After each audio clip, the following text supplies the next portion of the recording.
I think it looks like we have a room of users and BIM managers and a whole really diverse group of people. So I'm looking forward to the robust debate that I hope I'm going to spark later in the session, because it's about interaction between users. So first of all, we're going to be talking about what we call the WEBBER way, but I've got to introduce and explain where the companies come from and how we got to this position where we use this technique called WEBBER way. So first of all, I need to explain what we are. Even though it says intelligent construction in our trademarked tagline, we're actually specialist executive architects. Specialists in the sense that we spend most of our time working with construction companies, not clients. The intelligent construction tagline came through the concept of doing construction intelligently. But there was also a little bit of a joke on the religious debate around intelligent life, the American thing. Any Austrians here will know the problem we have. I'm from Australia, down the other end of the planet, not from the Alps. We have offices in four cities in Australia. The company started out in Adelaide and did most of its work for the first 15 to 20 years in Melbourne, and serviced Melbourne from Adelaide remotely, which was quite a good learning experience and how we developed our methodologies later. We now have a very large our largest office in Sydney, where there's a lot of very big projects underway at the moment. And just recently we've opened a small office in Brisbane because we've hired two really good guys up there, and I'm actually based on the west coast there, that one lonely little dot on the left, and I'll tell you about why that works in a minute. We've the company's been in existence for about 22 years. It's worked with all of the major T1 construction companies, some of the major architectural companies, and some of the major developers as well. So we've had a very good exposure to a large range of clients. It wasn't always that way. When I joined WEBBER about 5 years ago, I was brought in to work with the directors. We restructured the company and bought out the original owner. And now, the problem we had at that point was we had one client, a very large, very loyal client that they'd been doing work for 15 years. And the mission was to transform the company from a single client to a broader-based client base, but also to extend our offering from purely drafting and CAD and BIM into the 4D, 5D, 7D kind of area, and offer a broader range of services. And that's where I came in. Just to give you some background, these are projects that, this is a 20-year-old project. There's projects that we've, and these projects are just a smattering of my favorites. They've done over 100 projects in 20 years, so they've done quite a lot of very big projects. And with a very small team, and I'll come to a reason about that later on. So this is a large campus-style headquarters for an insurance company, 40,000 square meters. A very interesting build, my favourite building. It's a building in Melbourne called the Portrait Building. It's got an Aboriginal elder's face on the facade, and the back is this pixelated coloured panel system. And the interesting thing about that for me is that this was a collaboration between ourselves using ARCHICAD and documenting the project in BIM, and the design architects retaining responsibility for the facade done in Rhino. And this was before we had Rhino plugins and connections and so on, so it was pretty hard work. But it was a very successful project. This particular one's a very simple building, but it's one that I was heavily involved in because we did a joint research exercise with Grocon, at the time our major construction client, where we were given the brief to push the envelope.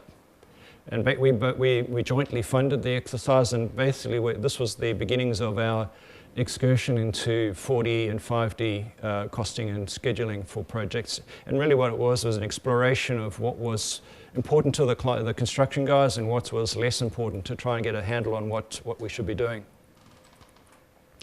And this is another one in Melbourne. fairly recently finished, looking down the main straight to where the Melbourne Cup is run, big horse race.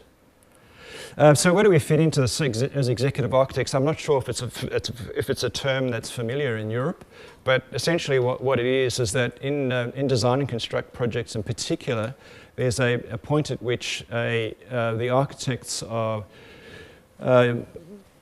role is diminished from the design role into a design intent management role, and we're brought in to do the construction documentation and I talk about it as construction documentation, not architectural documentation, because it is specific for construction and suited to the way that constructors want it, not the way we think they want it. And also gives us the central role in BIM coordination, because we have always traditionally been required to do the coordination from even with in the early days of AutoCAD, and we are then are able to offer these additional services, VDC services, virtual design and construct services to the contractor, which is our 4D and 5D and so on. What I'm going to be talking about is our sort of competitive problem we have in the marketplace. Obviously, in that, as you saw there, we're getting involved and inserting ourselves into a process where we were probably not welcome at times. And our competitors in that process, on the one hand, are design architects who have front-loaded their fees by spending all their money in design and not leaving enough left over to document the project properly. And the consequence of that is that architects in Australia particularly have a very poor reputation for quality of documentation in the construction field. To the point where this is a bit of an anecdote, I like to take little side trips every now and then. Just in the news that popped up on my pad this morning, there's a brand new football stadium that's just been completed in my hometown of Perth, which has been voted the best in the world and all sorts of stuff. So it's a big success story. Revit project, so it's been pumped like crazy by the Revit guys. The constructor, Multiplex, is suing the architects for poor quality documentation. I'm listening. Yeah, I get it. Siri wants to get involved. Not a good story. So from all that good news, and when they come to clean up all of the finish off the payments and so on, the construction company is suing the architects. Not a good look, and it's generally because they're spending all their money up front and not having enough left to perform at the back end of a project. And it's about speed it's about delivering on time mostly is the problem they have, but also quality. The other side of our competitive problem is outsourcers. Basically, these are guys a little bit like ourselves, but these are guys that are basically pitching on price and are using cheap overseas slave labor to produce low-cost documentation. But it's also low quality, and the consequence of that is that inevitably when it gets back to Australia and into circulation, it gets redone to a large extent. I saw this happening when I was working with Hassel for 10 years, and inevitably everything was done twice, so it's just nuts. But anyway, the problem is that they get traction because they're cheap, and we're fighting that war. So how do we compete in this place? So our challenge is that we have to produce a quality outcome, but also perform at a level that allows us to deliver and achieve the sort of financial fee goals that these guys are looking for.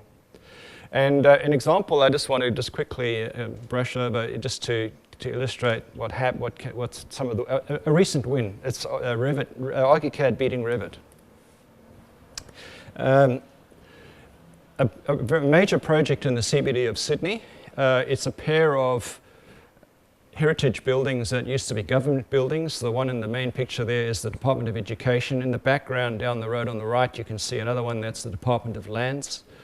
Both very significant heritage buildings. The Department of Lands, the meeting room we have our site meetings in, was the room in which they wrote the Constitution of Australia in 1910. So it's got very high heritage value.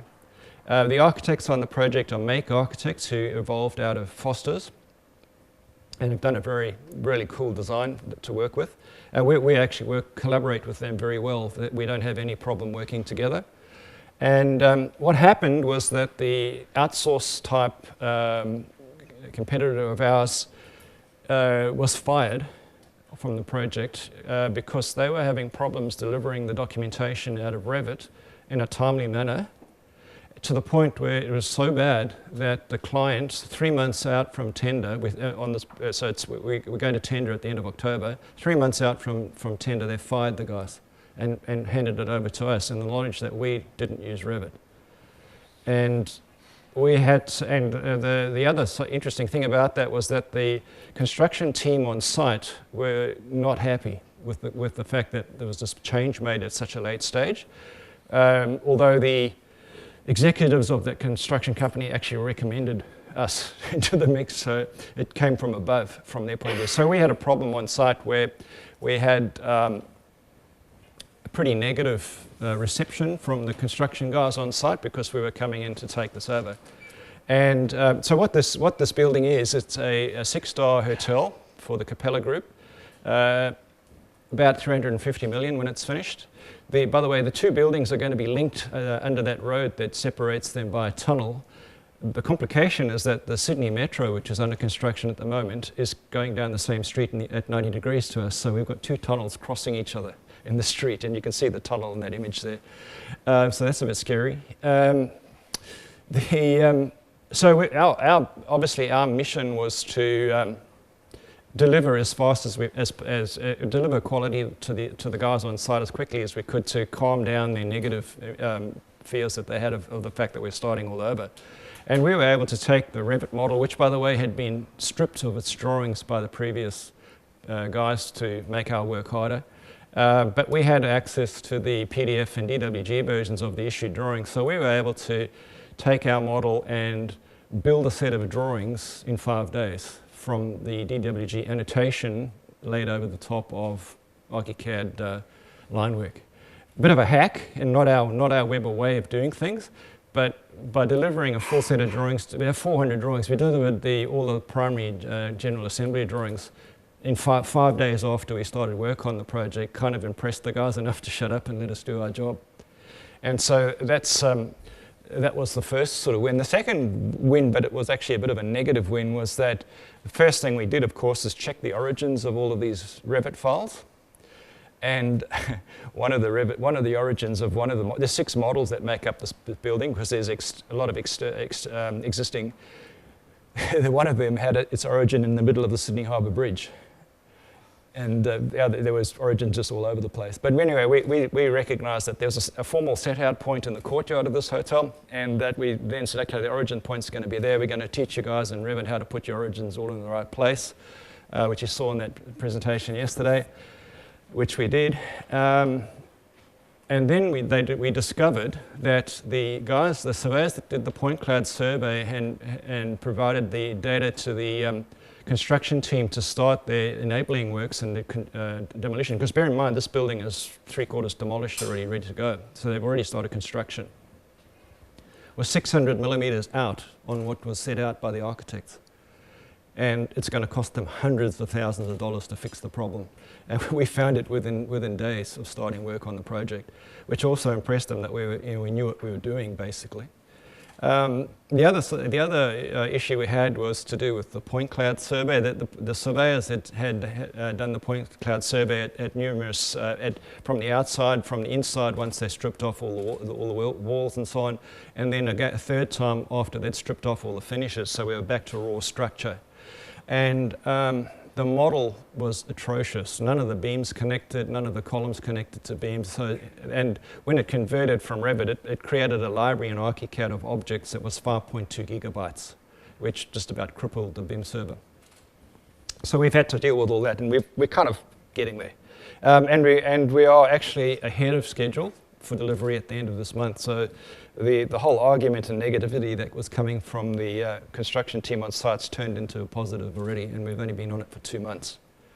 And we attribute this to the way we do it. And this is the WEBBER way. So part of this transformation of the company was we did a lot of strategizing about how we were going to do this and how we were going to improve our performance and quality.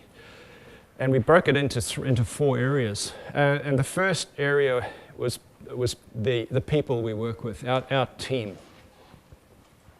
And we've become extremely fussy about who we hire. We only hire Hall of Famers from the ARCHICAD test. And if there are people who come to us who've never done it, we insist they do it. And if they don't get over 80%, we don't talk to them. They have to have construction experience. And so they're generally people who know very well how to run ARCHICAD, that we don't have to tell them how to push buttons. And that's a good starting point, because training is a kind of a different exercise. It's now about telling people what you want rather than how to do it.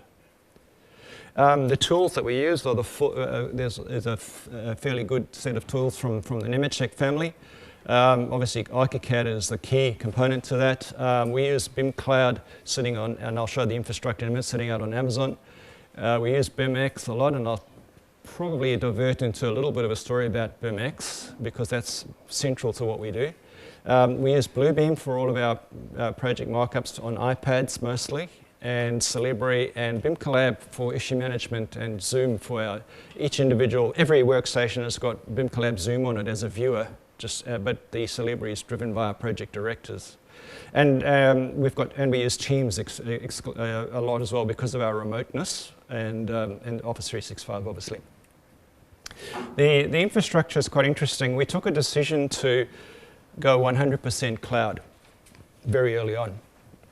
And we've moved everything. Our BIM Cloud's running on Amazon. We have a link to the web that's 400 megabit with a dedicated 100 megabit to Amazon direct. So good that we don't actually have any cache. We don't actually have any servers at all in our offices. There's no caching at all. It's raw straight across the web, and nobody knows any different. It's perfect. Azure is in the back end of our Active Directory and Office 365. We deploy all of our computers with a tool called Jamf, which is it's a collaboration between IBM and Apple, which is basically a zero-touch cloud-based deployment system. So you can order an Apple iPad or an iMac, send it to someone in an office in Brisbane, and they peel off the shrink wrap and turn it on, and it knows who they are, and it installs. It takes 36 minutes. So it's zero touch. We don't have to do anything. Bluebeam Studio, we're using that because it's cloud. Not 100% happy with it yet, but I think I'm hearing there's developments in the wings that are coming through, which is great. And BIM Collab, we kind of have been around BIM Collab for a long time, but haven't really used it properly till now. But really loving how it works, and it's really going well for us. But associated with all of this is we did a fairly extensive exercise on what kind of hardware we needed at the workstation level, and opted for iMac Pros because they've got Xeon processors and good fast memory, but particularly because they've got 5K screens. And because we're working in a graphics-based industry, it makes sense to have really good screens. A bit of a story around how this has turned out for us. Our commercial director, Dave, he's an ex-engineer, but very big in mergers and acquisitions kind of guy. He's a real numbers guy. And when he joined the company a couple of years before I did, he discovered that we had a trove of data that we didn't know we had, because what had happened is many years ago, the guys had set up the timesheet system to align with the packages of drawings in our drawing system that we had to produce. And so when the guys were filling in their timesheets, they were actually identifying what they were doing on every drawing package. And so they'd been gathering this data for years and years. And we found it was extremely valuable because we were able to identify areas that were taking a long time and target those. But also what they had line items on there for computer downtime and problems with the BIM server. They actually had line items in their timesheets for that. And it was significant time. It was ridiculous. So once we got this new system in place and removed our servers and handed over the running of the service to Amazon, Dave came back to me the other day and said our utilization is doubled in that period, which is basically the amount of usable hours you get out of all your people, because there's no downtime. Our downtime's approaching zero after we did this. So it's been a massive success story for us on the infrastructure side. But what we're really here today to talk about are what we call the WEBBER way workflows. As I said earlier, we're hiring very experienced people, very experienced ARCHICAD people who've come from a range of companies around Australia and have had a range of experience from working on $2 billion hospitals to working on high-end houses to whatever. So we've got this a really, really cool bunch of people who have experience, are very experienced in doing things in a whole range of different ways. But that was the problem, is that everybody had their favorite way of doing something. And of course, ARCHICAD being so flexible, it works, they do it, that all happens, okay. But what we had is, because we were working late in the project, we were coming in as executive architects, we were trying to do costing and scheduling, we were trying to use BIMX a lot, and so on. Not all of these methodologies are ideal for each of those types of output. And what we were finding is that there was a robust debate raging between all of these guys, and we were wasting a lot of time in going down a direction and then discovering it wasn't quite what we should do, and then having to rework that and go down some other direction and so on. So what we had decided to do is sit down and to try and stop that argument is to write down a set of criteria against which we would measure each of these BIM workflows to basically ascertain if they were the best way for us to do anything. And the best way, and I'll go into the detail of that in a moment, but the best way needed to be the fastest way, and had to be the easiest way, and had to be the cleanest way. And so we basically were going best way, fastest way, and then eventually we got to the point where we either got to a stalemate and I had to make a call, or we all agreed, and we documented that in our web portal, and then it was the only way from that day on. And then, so that was our baseline, which is fantastic, because then if there's any departure like that hack I explained to you earlier, where we were putting DWGs across the top and whatever, that wasn't a WEBBER way. But at least we know we went in with our eyes open. And it meant that we had a strategy to retreat from that position when we had time. So having that WEBBER way methodology in place to understand what we should have done, we were able to change, we were able to hack. So the big benefits and there's been a whole lot of interesting benefits that have come out of this approach, which we didn't think of it up front, we evolved into this process. The benefits are, we've got this fantastic base we know works, but it doesn't mean you can't argue with it. So the guys still come back to, we have new guys we've just hired in Brisbane. One of the guys came out of the movie industry. He's been working on the new Lord of the Rings in New Zealand, on the stage designs, on the scenery. And he had a whole lot of really cool ideas, and he's put those into the system, because that's all, it is an open, whilst it sounds draconian that we only do it one way, and it's the only way, everyone is empowered to argue with it and to still put their point in it, but we can then measure it against this BIM flow that we've got. And obviously we encourage this continuous improvement as we go through it, but the way we've put it together in a web portal in WordPress means that it's accessible everywhere. And today you're going to be very privileged to be the first people to ever see it outside of our company. I'll show it to you in a minute, so no recording, please.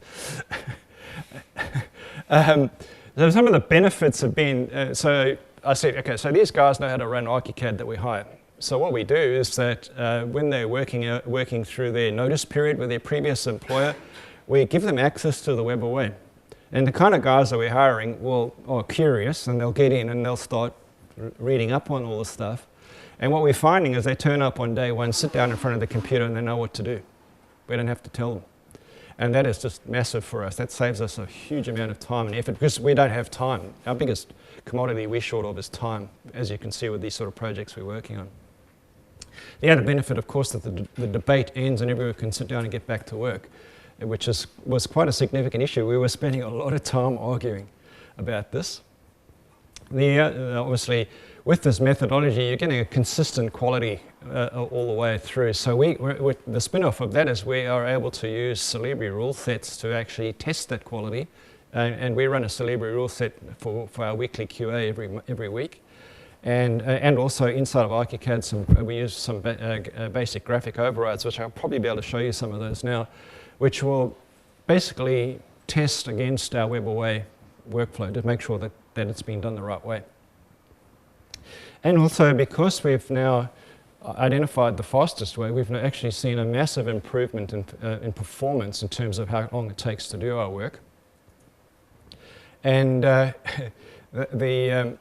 consequence of that is that we've actually now, just recently, looking back over our history in the last 5 years, our team sizes have halved. We have half the number of people that do the same amount of work that we used to do, which is pretty significant for us when we're in a competitive situation on fees. It means that, you know, because these guys are expensive guys, naturally. We only hire expensive people. And if you can get twice as much work out of them, fantastic. So the criteria that we measure against.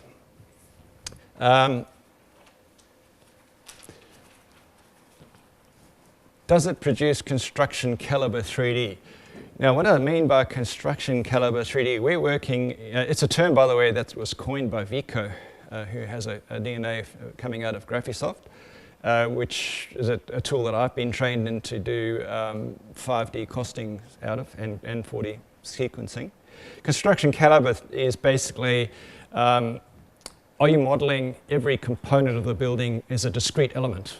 So, for example, if you've got a topping on top of a slab, it's not a composite, it's two components. Or if it is a composite, can you separate them enough to cost them separately later on?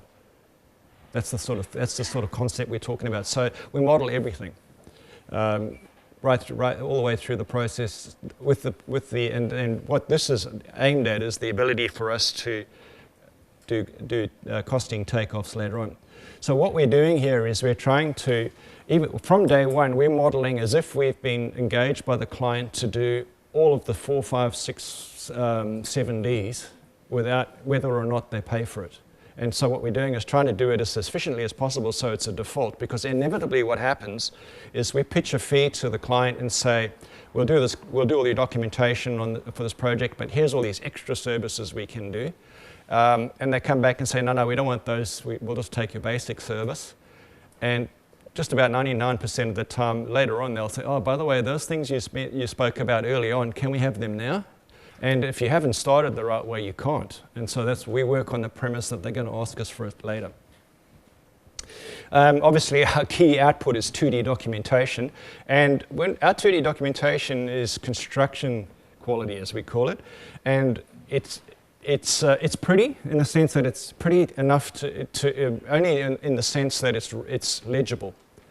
Our use of line weights, our use of color, whatever in drawings is always pitched at communication and interpretation of what the message is coming from the drawing.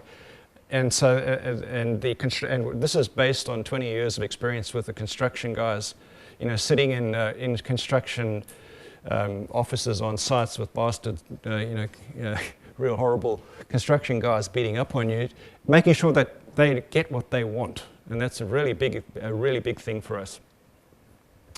Obviously, we're trying to reduce the risk of user error. You know, you don't want to make a workflow very complex so that you only have to make one misstep to break it.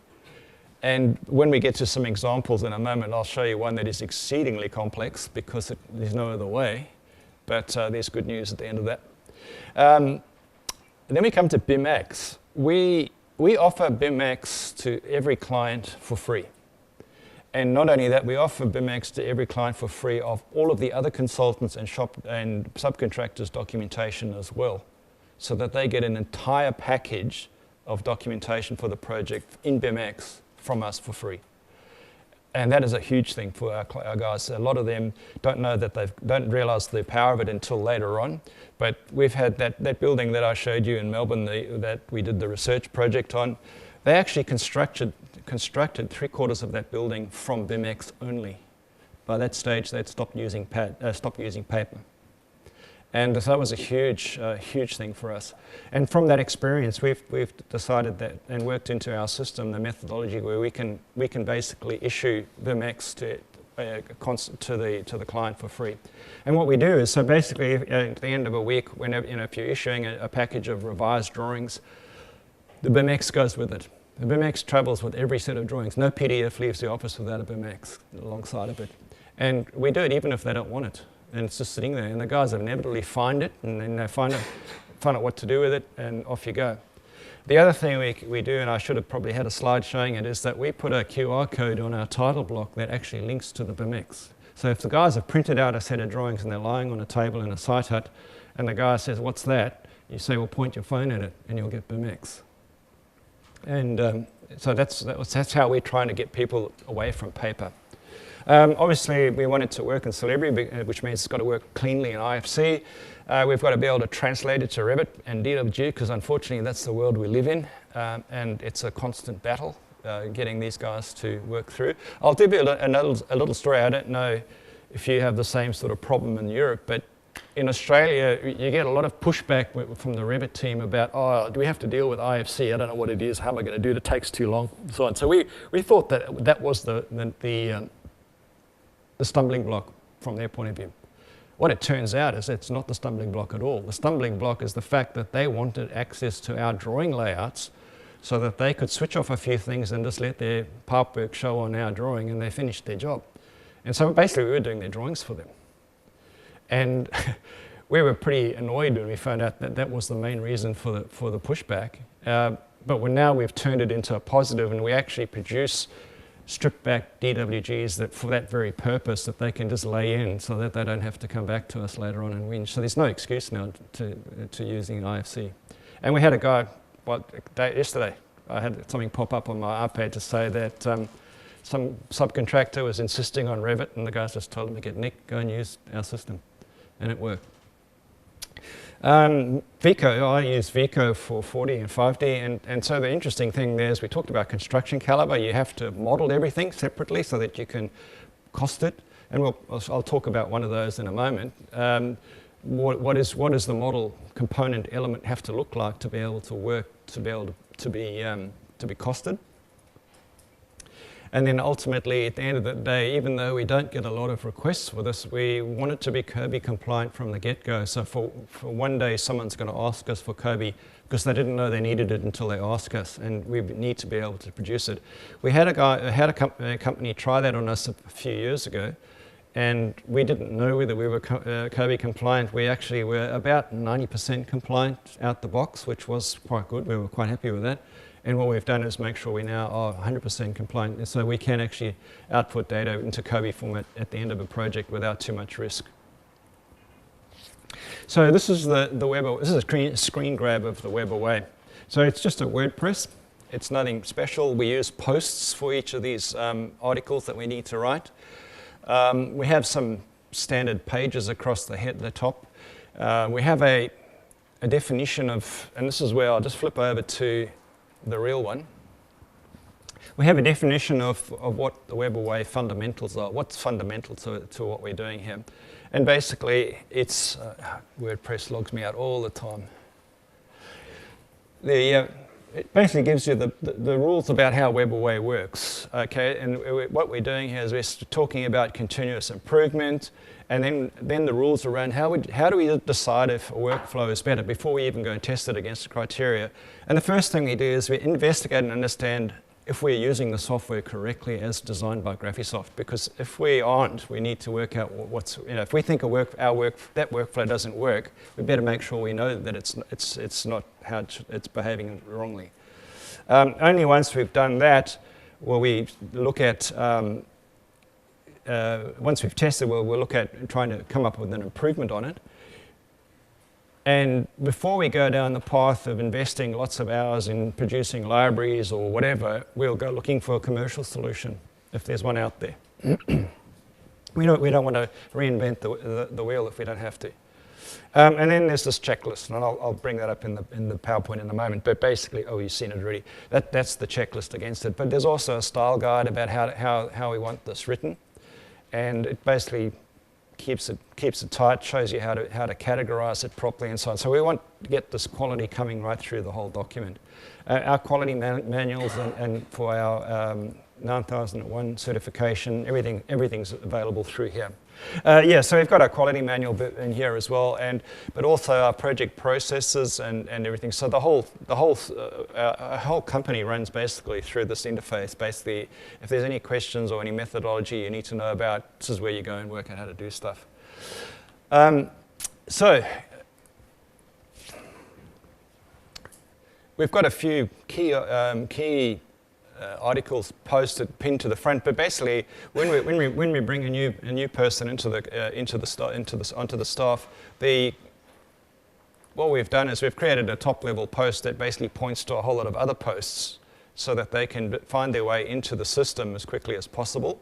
So there's like a step they can work. So we basically send them a link to this particular post only and say, this is the table of contents, if you like, to the WEBBER way, and you can go through here and learn about all of our different,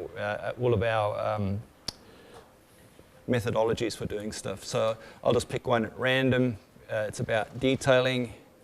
Oh, there's a bit of a thing stay there. So what you do now, what you can do now is just go and type in detail, and it'll pull up a whole lot of posts around that. Then there's more than one type of. There'll be. I don't even know if this is one that I should show you, but it just gives you an overview and just a few bits and pieces. So everything's been documented. So if there's no asking the guy next to you how we should be doing this and potentially having an error. It's all worked out from the beginning.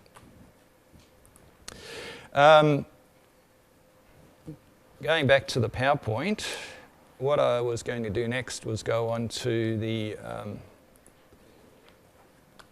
I won't restart it. I'll just go from here. And so, okay, so I'll just go and search WebAway for this. So the first, I'm going to go through now a series of examples. So what I'm going to do now is just show you some results of some of this debate, this robust debate that we had, and go from very simple to some slightly more complicated ones to a very complicated one, and then get you guys involved in doing one. We're going to have a debate about. I'm going to propose a methodology, a workflow for doing wet area set downs in the top of slabs, and then we're going to argue about whether it's the best way or not, and then we're going to look at whether we can do it easier in 23, because this is all up to 22. Okay, so the first one we're going to look at is our pens, the way we use pens. There's a kind of a de facto pen standard that's sort of in the international template. Is this working? Yeah, it is. Based on, and so the pens are kind of assigned in columns based on their on the tools that you would use to do them. What we've done is change that slightly, and our pens are based on the elements, the kind of components of a building that they would be assigned to. But also using that same concept of 5 pens per element. And we've then allocated all of the pens on the whole pen set to various tasks. And then in turn, every package of drawings, say for example, the package of reflected ceiling plans, there's a specific pen set, there's a specific graphic override, and a specific layer combination, all assigned to that view set, so that if we decide that we would like to change the pen weight on the walls on the ceiling plans only, we can do that because we've got a pen set for that particular specific task. And that's the premise around it. So now, this looks like a pretty simple process, but you won't believe the argument and debate that went into this. It went on and on and on. But basically, the results of it has worked out pretty well. And in fact, we've been running on this system now for 3 years, and there hasn't been I don't think there's any more comments. By the way that this works, I'll just go to the comments. No, there's none on this one.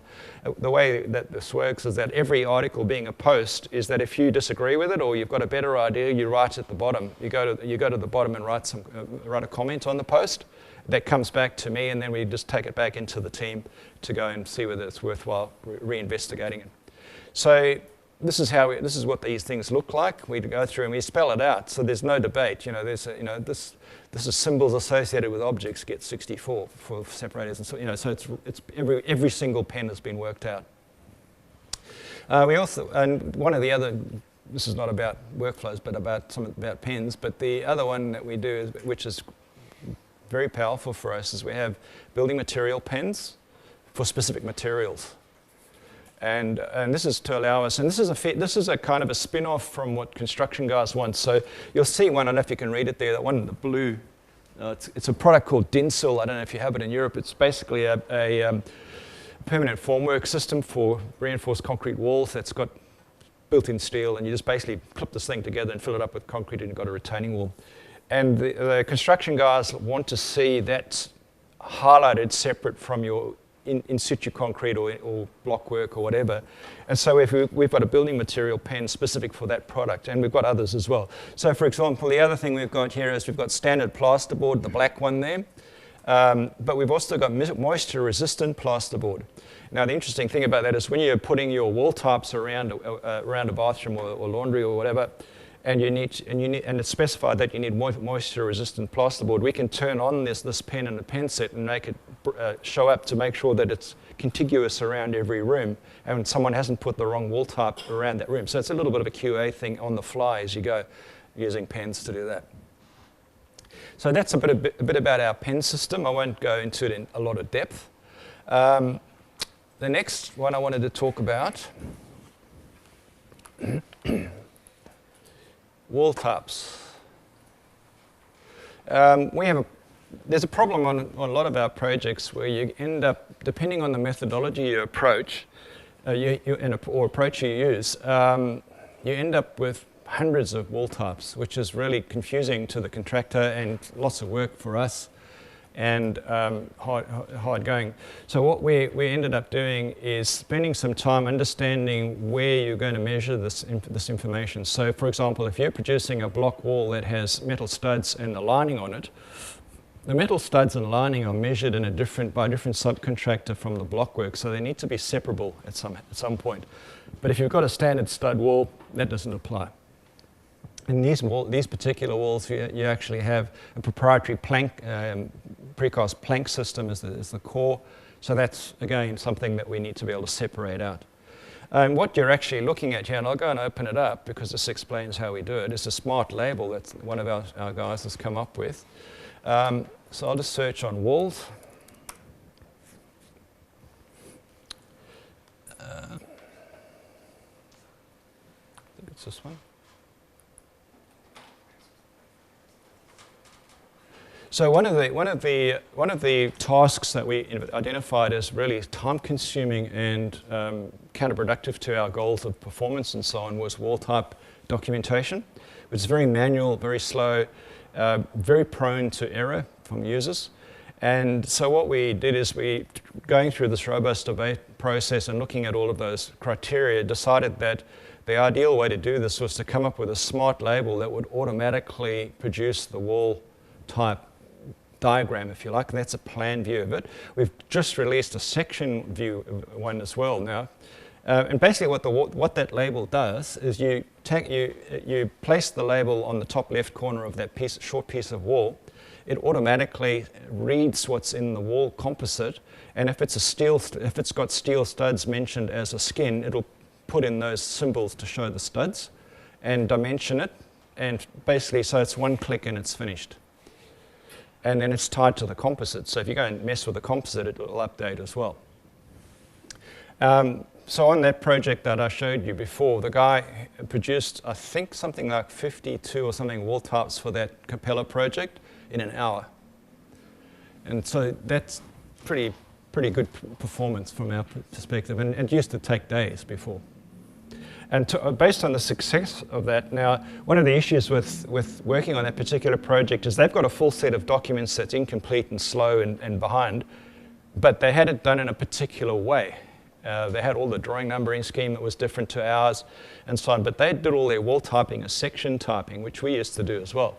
And so what we've done, and the guy who did this has done, is he's rewritten a version of this which deals with the wall in section, and also then can deal with the sealant along the ceiling and any ceiling and floor issues like skirtings and stuff like that.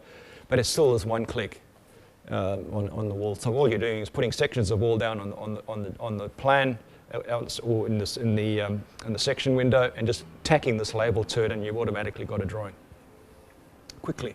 Anyway, to use it, to make sure people know how to use it, of course, we have to document it, and this is what this is showing here. And it shows them how you set the actual, there's some settings in it that affect how it works and adding notes to it. So you not only are you reading the composite, but you're actually putting some notes into it as well.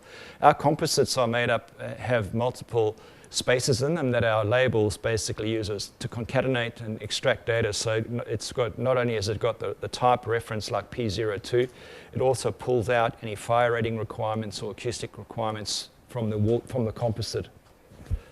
and puts it into the system. So what we try to do is remove, and this is explaining how that works, so someone who's making sure that the wall's got the correct performance criteria in it can understand how to do it. This was an area that we found was prone to error, and user error particularly. Okay, back to the PowerPoint. The next one. Okay, so this is a bit of the Capella model, and this is the model that I've shared with you, the corner of the building that I've shared with you to play around with in a moment, because we'll work our way through this. And this is this super complex workflow that we had to come up with to produce what's called concrete profile plans. Now, in Europe, do you guys have to document the concrete for the contractor in terms of dimensioning, where all the penetrations are, and the set downs in the concrete and the edge of the slabs? Is that something you guys do? Yes. What do you call that? Concrete profiles? Yeah. Oh, okay. Same. I've got to check, because I think there's a lot of Aussie stuff in this. We've just got to make sure we're speaking the same language. Right, so a concrete profile drawing, what you want to show is you want to show the beams underneath dotted, you want to show the set downs in the top in solid line, and you need to show all the dimensions and labels and so on that you need. What we discovered is that the tools up to 22, that the standard tools that we had available to us couldn't do it in one go. And so what we came up with is a workflow where we took a 3D document from below looking up at the beams. And the reason we did that is that you couldn't control beams that stepped. So the actual step line in the beam would be missing when you looked at it, it would just be a contiguous beam. And so taking a 3D document looking up with a whole range of graphic overrides and so on to control its look in terms of dotting the lines, etc. We have a 3D document looking down to get the outlines of these set downs in the top of the concrete.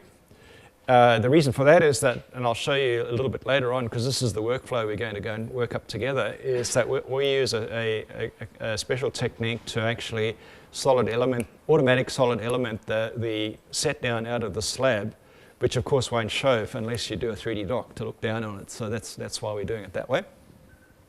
And then you've got the traditional annotation layer, as we call it. So we've got to have 3 different views to get, and we have to then federate those in the layout book to produce the concrete outline drawing. So that's what they look like all assembled together. That's the view from below. And this, oops, sorry, that's the view. So the view from above, of course, is one of the other reasons why we need to do this is because we had a problem with the lines between slabs showing when we didn't want that to happen, which is a thing. So you can see where this is going. We're going to talk about 23 in a minute. And then we've got the beams from above. And in this particular building, by the way, these beams, and you'll see this in the model that you play with in a moment, these beams are these shoddy model beams from Revit, only partially fixed. This is a work in progress. We're working our way through slowly replacing these beams with proper beams and connecting them up. So you'll see that some of them are poorly connected. But being a heritage building, these beams are not square. They're actually tapered. They taper off on the bottoms, and there's quite a lot of that going on. And that's a bit of the look of it from underneath.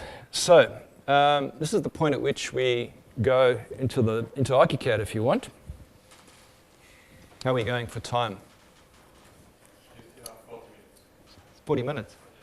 What are we going to talk about for 40 minutes? I'm sure we can argue for that long. Right. I'm going to do it in 23. Oh, I messed up my punchline, sorry. You could do it all this complicated way, or you could do it in 23. Because essentially, the new features regarding the way beams look and the way slabs behave basically wipes out the requirement for that completely, okay? Which is fantastic news. So, I'm sure I can see there's some Graphisoft people in the background. We really appreciate when you fix our problems, because this is going to save us thousands of dollars, by the way, because this is lots of time. So we see dollars. So that's what it looks like in 23. just like what you saw in the picture before. I've sliced a bit of this model out. It's pretty rough and ready, unfortunately, but I think it'll do the job. By the way, the other interesting thing is they wanted to insert a pool into this building, inside the building. I should have told you a bit about this hotel, actually. It's a 6-star hotel where the premier suite is going to rent for $30,000 a night. So it's a pretty high-end hotel, crazy kind of hotel. But some bright spark put the air conditioning plant on top of this $30,000 room. So we've got a huge acoustic problem, which is going to be hilarious to deal with. But anyway, getting this pool into the space has been a mission in itself, because you're basically inserting a pool into a structure built in 1890 something, up on the 8th floor. One of the little quirks you will see, we've got a guy who likes stuff to look like it should look. That's our unpainted plasterboard. You can see the joints and the patches, which I need to switch off. So there's not a lot to talk about here, because quite frankly, because we've got 23 in play now, essentially what I'm looking at there wasn't achievable previously, but it looks exactly like what we want it to look like already. When you go back to the drawing, one more. It's close to that. I mean, I've got quite a few bits missing. I haven't got the grid on it, and I haven't got some of those set downs, but it's not far off. You can see the beams inside there are all the same, and so on. So essentially, we've kind of got it in one step without having to do anything. So that's the good news. So what do I do? So what I'll be having to do now is to go back and review this and sit down with the guys and just clarify to make sure that our pen sets that we need to do the concrete profile plans, our what is that one? The graphic overrides. So you see we had to have 3 different graphic overrides to get it to work. We probably only need 1 now, so we need to just tweak that one, and so on. So we've just got a slight tweak to our system and a rough archive that one and that's sitting in WEBBER and move on into this, and we're up and running. Now, yeah. Oh, by the way, I meant to say to you guys, this is from here on in, it's open house. You guys can ask questions, do whatever. Do you migrate this project inside the phase, or do you wait? Well, I think the way we never used to. It was basically a unwritten rule that we would never migrate a project once it started, except when we were using ARCHICAD 16 many years ago, and the sort of usable version of BIMX arrived with hyperdocs, and you could only do it in 17. And then I showed it to these guys on that construction site, and they just completely lost their minds and wanted it now. And of course they couldn't, because we were in 16. We actually migrated that one, and that was the first time we did it. And we have since then migrated a few projects based on requirements and so on. But what I'm seeing on the size of these projects and the feature sets that are on offer, like this sort of stuff, it's a compelling argument to do it, and we will. Yeah, but not just yet. You guys have got to find all the bugs first. No, but it's looking good. We have a exemplar project that we're in the process of pulling out of the archive. It was done in 20, and we're pulling it down off the 20 BIM server, which we'd had switched off for a while, and we're putting it into 22, because that's the current one, so the guys can actually open the model and see stuff. But then we're also going to be putting the full package of documentation onto it's in BIMX already, but basically put it all in there so that all of the outputs are all in one exemplar position, because we've had exactly that. Up until now, our teams have been with us for a while. We haven't had to tell them that. We've suddenly we've doubled, I forgot to say, in this transformation process, in the last 18 months, we've doubled the size of our company. And in the next 18 months, we expect to double again. And so suddenly we've got a bunch of people coming in who are super skilled, very good operators. They know what they're doing, but they're saying, what do you exactly want me to do? And so yeah, exemplar project, that's a reference project available through, and it's going to be connected to WEBBER and pushed through. And that was a suggestion, an improvement, a continual improvement suggestion that came from this new guy that's already put into our quality management system that's on the schedule ready to address. So yeah, good point. Yeah, a lot of these guys, it's debate because they come from diverse backgrounds and haven't had that exposure to this construction documentation mode that we work in, don't know what goes in the legend, don't know how to, and related to this, and we're getting one of our guys to do this for us. We've got a guy who works for us, a retired guy, architect, who works for us part-time 2 days a week, who actually mentored and taught Jeff Webber, our founder, and so this was like 30 years ago. And he's he worked in pencils and rulers back then. But the art of dimensioning has been forgotten in BIM, in CAD actually. But this guy is the sort of guru at that stuff. And he's writing us the rules. You know, I saw a thing on LinkedIn the other day where someone said, oh, there's this new tool I've made for Revit where you just click the button and the whole model is dimensioned. Well, if we did that, we would be in deep trouble because you're closing dimensions the whole time, so you're not telling the contractor which is the important dimension that has to be accurate and the other one can be flexible to make up for construction tolerance. And this guy, he can do this in his sleep. And what we're doing is getting him to write. We gave him a template and he's writing up the rules in it to give to our because our young guys have grown up in CAD. They've never seen a hand drawing before and never had to do it. And their tendency is to dimension everything because then as soon as you've filled in every possible dimension, you must be finished. And that's just not right. And I mean, one of the ones we had recently, which was scary, we caught it fortunately, was that they're dimensioning strings like that and dimensioning corridors which have a code requirement width that can't be varied, even by tolerance. And the way they dimensioned it, it was quite possible for the builder not to do that, including stairs and stuff like that. So that sort of information is now we're pulling out of our system. I mean, this WEBBER way will never be complete. I don't ever see something like this being complete. Well, it can't be because every year there's a new version of ARCHICAD. We've got to rethink a whole lot of this stuff and see if we can get it better. And that definitely is one of the areas we're going to be pushing into.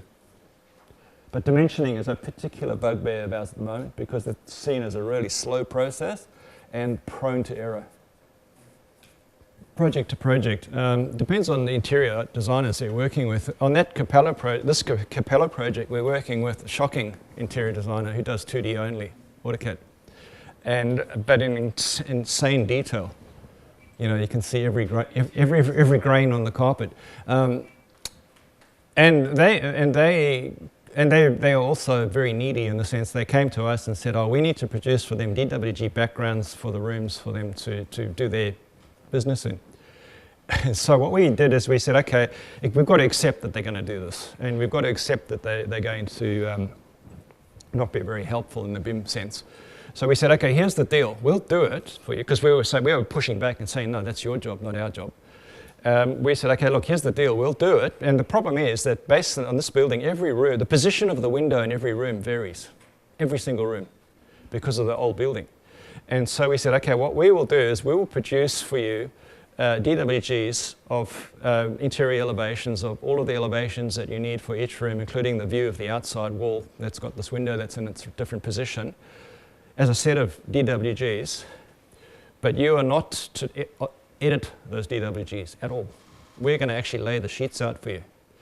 Because then what we could do is we could then bring their DWG back into ours as a trace reference behind our model and do basically a clash detection in 2D in our model. And they were happy because they didn't have to do all this. And we were happy because now these guys are notorious for moving stuff. We could see if they've moved a wall without telling us and so on because we now could overlay. And you laugh, but these same guys we worked with on a hotel in Perth where we discovered they moved a column to line up with a desk and didn't tell anyone. Just to give you some idea. And that's what we were dealing with. And we knew what these guys are going to be like, so we didn't trust them an inch. But that solution, whilst it's not pure BIM and it's a bit of a hack and it's not the way we'd like to do it, it's a sort of reality of life working in this environment that we just did it. And then we've got very skilled Revit users, and we've got very skilled AutoCAD users in our team, but they are very skilled ARCHICAD people as well. And this AutoCAD user that we've particularly got working on this, she's going through and actually cleaning these drawings out for us to make them work in our system and setting up ways that we don't have to repeat it every time they change something. But I mean, just like that hack we did in the beginning where we put the DWGs over the plans, we went through and removed all of there was lots of hatches and removed them and replaced them with vectoral hatches and did a whole lot of stuff to speed the models up as well. Yeah, so there's no one answer. I mean, and also probably one of the questions that we would ask, we did ask ourselves was, are we going to be measuring any of this stuff? Are we going to be required to help these guys cost this thing? And the answer is no. They've said no, they don't want to cost it. They don't want us to cost it. I mean, our rule that we said we're going to do it anyway kind of falls away here. And we're saying, well, okay, if you're not going to want us to cost all this stuff, these wall linings and stuff, that these guys are responsible for doing, but they're not doing BIM, we're just going to have to do it in 2D. Oh, I'm going to have to tell you my sad story. Yeah, I get asked that a lot. So I was asked by a guy actually a couple of weeks ago, and I half jokingly said, you know what, I was conscripted into the South African Army in intelligence. So we go looking for people. Oh, joking, but only half joking.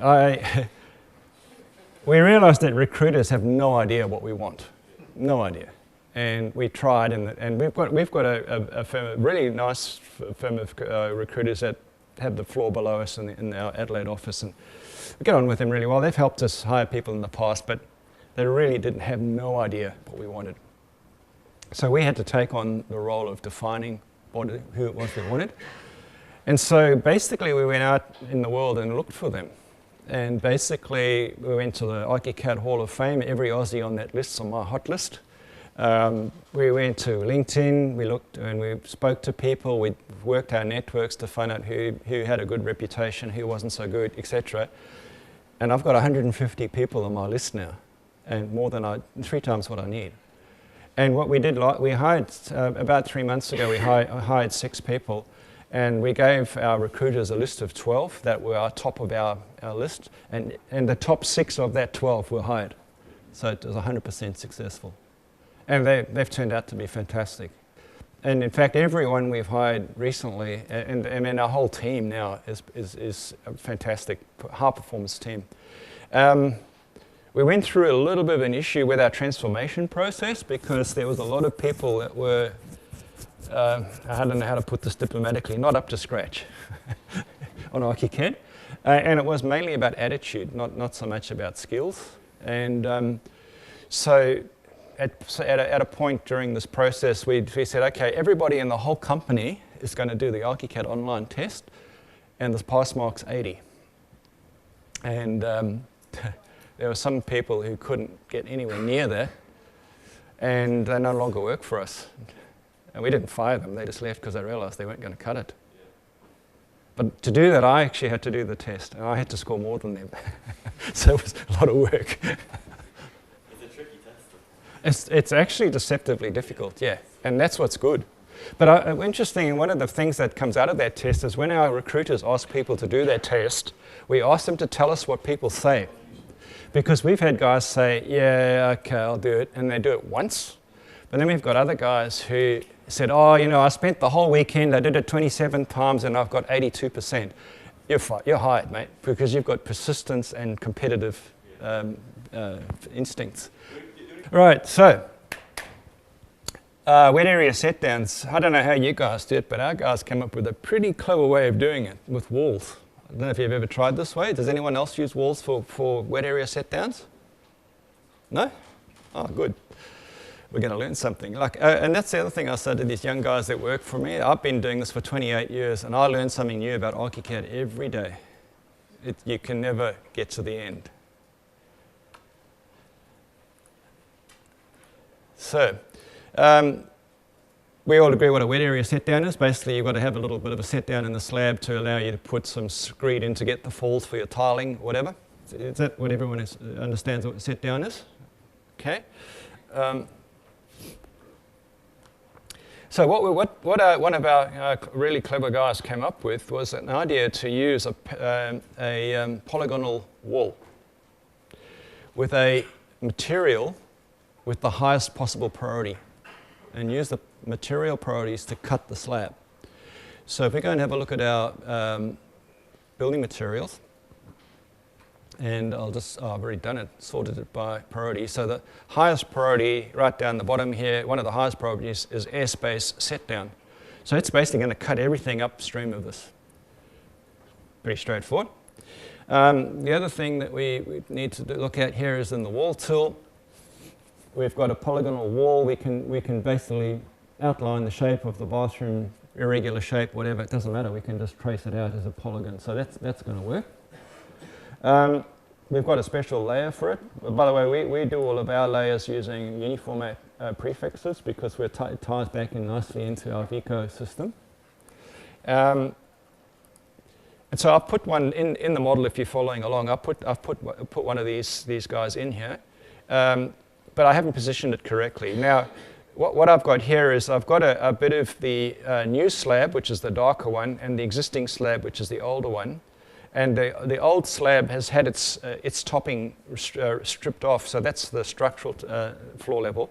And they've decided to put the finished floor level quite a bit higher than that because they're going to basically fill it in. So that's why there's a step that we're looking at in this view here.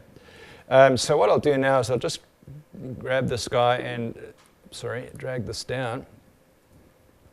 First of all, I'll just make it a bit shallower. And then just drag it down.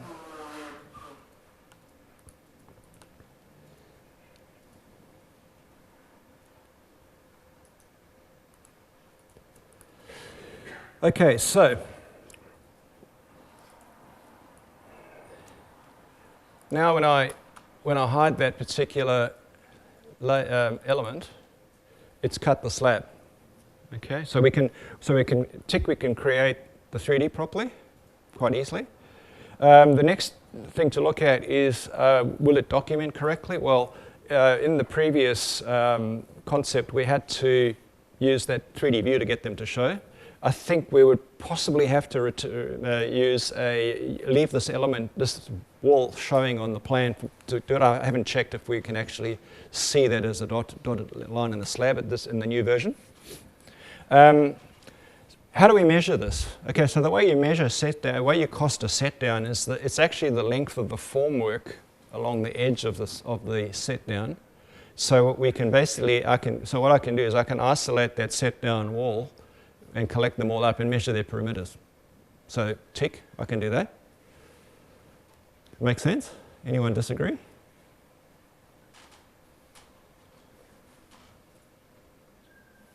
It's a Vico thing. So I can export because they've got a designation of B101020 wall slab set downs. They'll come up in Vico under that categorization, and then I can create a recipe in Vico that says, find me the perimeter of this wall. And if it doesn't say perimeter, it'll say left side, right side, ends. So I can add it all up like in Excel. So yep, we can cost it. But doesn't that look like an opening, a niche, a recess in 23? So we're in 23 now. Why don't we try? Okay, so I'm proposing that well, I'm not really because I know you can't do this. I'm proposing we use the opening tool and put an opening in there. Now the opening itself is going too far down. Let me just see if I can grab it. But if I reduce it, I think this will do it. So I've now got my recess. Okay, so what's wrong with that process? What's going to go wrong with this? Why can't we use the opening tool to create this? If you think about it. Look, if you haven't used 23, I bet you're at a disadvantage because you don't know what 23 can do yet. But basically, the answer is that at the moment the opening tool only handles rectangular or circular openings, not polygonal openings. So that's unfortunately the killer. The next killer, unfortunately, also was the fact that you can't measure the perimeter area, length of the... It's not a schedulable item in the schedule right now. Graphics guys listening? You can't measure the perimeter of an opening. Because you wouldn't normally want to do that, because it doesn't really matter. But in this, if you're going to use it for this task, you do. So unfortunately, it was close, but no cigar, in my opinion. Does anyone, come on, you guys are supposed to disagree with me.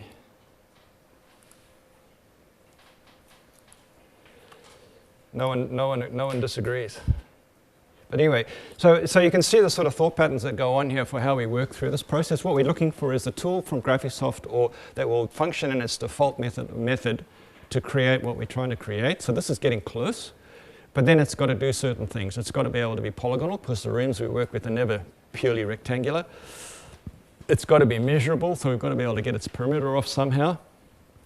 It's possible that when these openings find their way through to Vico in IFC, which is, by the way, my preferred methodology to move data across into Vico. It's a bit of an IFC story.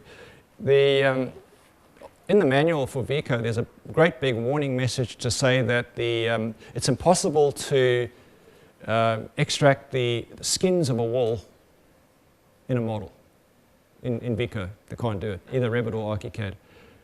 What they should have said is you can't do it with the add-ons they provide, because it has that level of sophistication. But what they forget is that Vico also supports IFC. And in IFC, you'll see in some of the translators, you can actually tick a box to split the wall into its skins.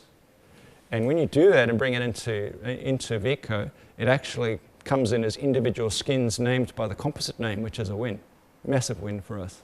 So we're able to actually offer, we've done this on a couple of projects, offer the contractor a takeoff of the plasterboard, for example, that differentiates between the moisture-resistant plasterboard versus standard plasterboard, which QSs can't even get without lots of work. So that's one of the other. So our preferred method. I tend to go the IFC path most of the time, because these guys that are offering these add-ons and so on, they've got to do quite a bit of work between versions to keep these things working. And if they just supported IFC, it would game over. They wouldn't have to do add-ons, in my opinion. So our service is kind of interesting in that whilst we're pitching ourselves as high-end BIM users, and we've been doing BIM for a long time, our senior project directors, who are the guys that interface with the construction guys face-to-face, are on site 5 days a week, have been with us for 20 years and have got no hair or grey hair. So we've got this traditional bunch of guys who probably their first drawings are on drawing boards, now managing projects that we're doing in BIM. And some of them are, I mean, one of them in particular just loves Celebri, because one of his pain points was shop drawings from fabrication drawings from subcontractors that he had to, so you get 1,000 drawings to check and sign off in 2 days to do it. And once he realized and we showed him how to do it, he could get the model in Celebri and run these checks and do his basic, just walk around in Celebri, it would make his life dramatically better, and he wouldn't have to go way through the 1,000 drawings like he was. So we've got that's the one side. So the interaction with, we have very strong relationship with the clients on site, our clients being contractors. And we say that we will be there on the last day of the project. We will still be on site, which is not things architects do in Australia. Architects now, under sufferance, get dragged onto the site once a month just to walk around and see if the colours are right. And that's not what the builders want. But that's what they've pitched in their fees, and that's what the clients have accepted, and they're stuck with it. But when the builders pay us, they pay us a truckload of money to be on site. Most of our fee is actually site work. It's not something we make money out of, but we have to do it. Yeah. Okay. So I took that first BIMX to site with no intention of pushing them to do it or anything. It was just an idea. It wasn't even I mean, it was new. BIMX was very new. There was limits on the data that you could put in, limits on size models, a whole lot of stuff. And I thought, you know what, this is. I just took it along out of curiosity. And at the end of a long site meeting that had been going through all this sort of stuff and wading through drawings and everything, I said, hey guys, I've got some new shiny stuff to show you. You know, what about this? Thinking that it would take them 6 months to get it approved by IT and the project would be finished. And you know, it's just a bit of a conversation starter. And I unleashed the beast because they called the guy down from the site who was pouring concrete at the time, the supervisor, and showed him, and he just lost his mind and said, I want this now because I've actually killed my data cap using ARCHICAD. And they called up the director who was in charge of construction back in the city in Melbourne, so that you can know how far apart that is. He drove out there straight away, and we showed it to him, and he went from there to the Apple store and bought 20 iPads. That's how these guys just lost it completely. I don't have to convince them at all. That's those kind of guys. I mean, these kind of guys were kind of switched on. Others have not so switched on, and quite frankly, I'm not in the mood to push them to do it. It's not my problem, it's their problem, really. And that's why we've taken the attitude, it's sitting there in Aconex alongside of all of your PDFs, and every PDF you print's got our code on it. If you still don't want it, I don't care. Not my problem. But yeah, BIMX, and we walk around all the directors and we go to pitches and to clients and we're carrying all of the drawings for all of our projects in our pocket. I mean, I was going to show you the, you know, pop BIMX up. In fact, I will.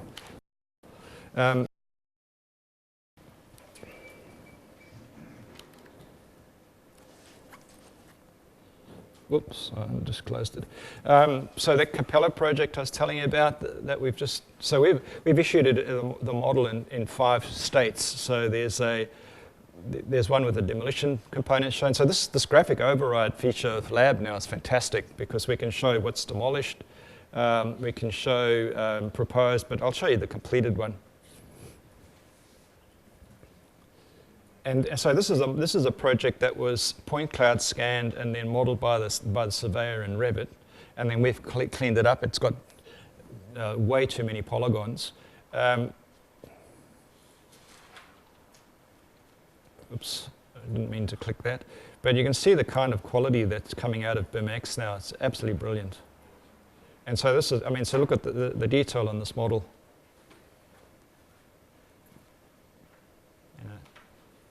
And you know, so that's what, and that's working in ARCHICAD right now. So it's all come across. But the problem yeah, so we're going through and we've been through and optimized a bunch of the stuff. A lot of those decorative elements are it didn't convert very well through from Revit because I mean those little coats of arms and so on. I think there's 12 of them around the building. Every one of them came in as a separate object because they're slightly different. No one's going to know, so we're going to actually replace them with one object, and you'll never tell. And stuff like that. But yeah, I should pass on something else that we learned. So we had some performance problems when we did all this, because these were 6 very heavy Revit models poured into, quickly translated into ARCHICAD, and then ripping and tearing to try and finish by Friday. And a couple of myself and 1 or 2 other guys went in and had a look at the model on the BIM server, because I, by the way, am on the west coast of Australia, and all the work's happening on the east coast.